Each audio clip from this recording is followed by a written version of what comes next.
Sega.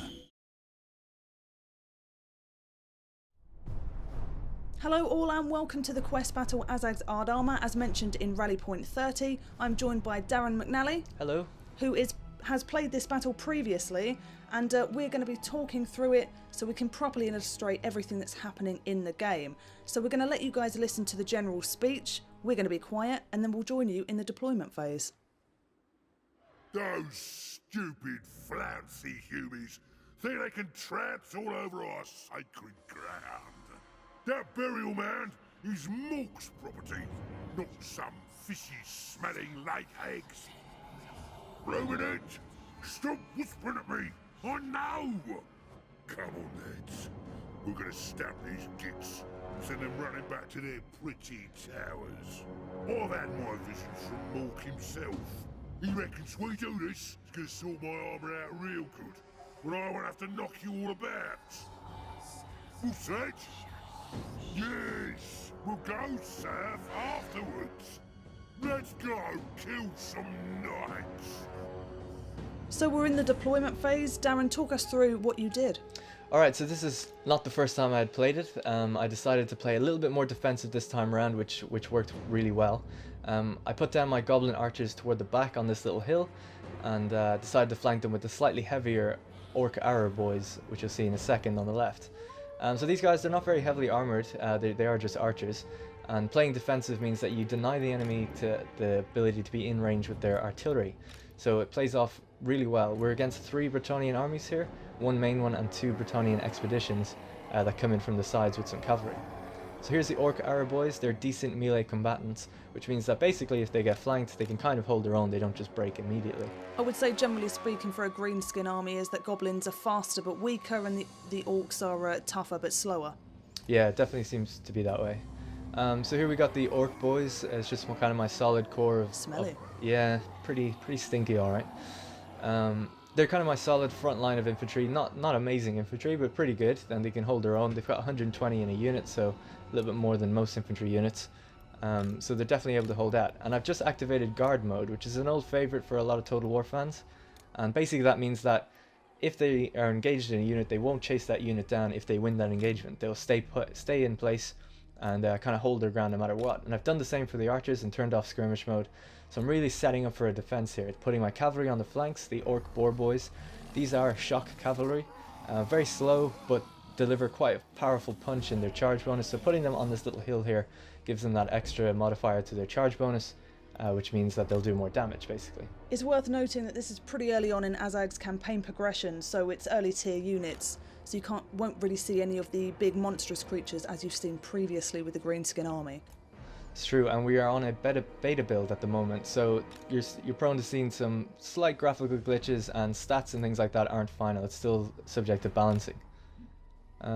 There's Azhag on the wyvern, so it's worth noting as well that it's quite unusual for a greenskin to have anything other than the Law of the Big and the Little War, but Azhag has the Crown of Sorcery, which gives him the Law of Death magic, and if you listen closely to the general speech, he's also a little mental as a result of wearing it. So the point of this quest battle is for him to regain, have his armour imbued by the shamans and by Gork and Mork to be proper.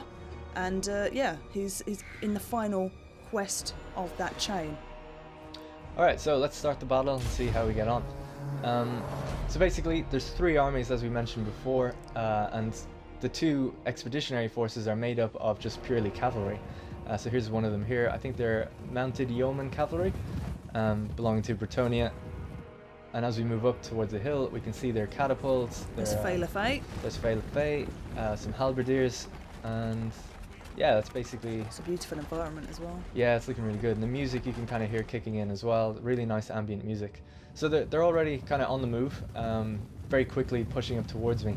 Now, I'm not actually in range of their artillery, so their artillery is going to have to come down off the hill, which is something that if you deploy at the front of that deployment across this little river here, you're going to be dealing with their artillery right from the onset. So I found a great strategy is just to kind of hang back and wait to deal with their cavalry and then to play aggressive. Although if you play aggressive in the beginning, their cavalry tends to back off and join up with their main army, which you don't want to happen. So we're just getting ready here for the first kind of volleys, the archer volleys, as the cavalry kind of comes into my into my line of sight. You can turn off the arrow trails as well, but it's useful for us to be able to see where the arrows are coming from. Yeah, especially in a video when people just want to have a quick look at what's going on, the arrow trails definitely help. So I've just activated the Spirit Leech spell. It lasts about 15 seconds, and it's a direct damage spell. So it just basically directly affects their health, lowering the health of every unit or every entity in that unit. It's not a very expensive spell. The Winds of Magic barely got touched at all, and it was just a little test spell. I wanted to test the water a little bit as the unit approached my front lines and give it a bit of damage, and it seemed to work. They backed off after their initial charge. So magic is quite tricky to use, and it's not overpowered in the sense that it's going to wipe out a whole unit. Each spell is specifically tailored to have a function, so you need to really carefully read what the effects of the spell are before using, otherwise it could damage you in some very interesting ways. Yeah, you can see later on, actually, we'll show you some miscasts and things like that, but even the most powerful spell doesn't wipe out the unit. So a lot of people are kind of worried on social media and things like that magic, how's it going to work, and is it going to be too powerful? It's definitely a case-by-case scenario. It's also a little bit of luck involved, whether it actually does exactly what you planned on it doing or not. Yeah, random movement design. is in some of the spells, vortex spells, for example. And you also have the miscast chance, even on ones that don't move, so exactly. it can always go wrong. So you'll notice a lot of cavalry is actually managing to get around behind me here and start flanking me, and I had a little bit of a problem here. My Goblin Wolf Rider archers, which are kind of archer cavalry, missile cavalry, are getting chased down by this Bretonnian cavalry unit, and they obviously can't deal with them in melee. So I got Azhag to call another spell, the Fate of Buna, which is a much stronger, similar to the one I cast before, but it's much, much stronger. And it means that when I attack this cavalry unit now, they're going to be much weaker, their health is dropping rapidly, and they're starting to break and rout even now, even though I have two units that shouldn't normally win in that engagement. So it's all about getting the right engagements and really casting off spells and holding onto your Winds of Magic until you feel like it's right, the right time to use it. So their main army is starting to push down the hill now as well, as they're slowly trying to get into my range. You're maintaining a good line. Yeah, so that's kind of in part due to guard mode as well, because they're not just chasing whoever they're fighting, they're holding the line, and that gives you a huge morale buff as well. Holding the line is really, really important. Azhag's just hanging back on the wyvern. Yeah, that's exactly the way I use him. Really, is just support, because he has so much magical spells.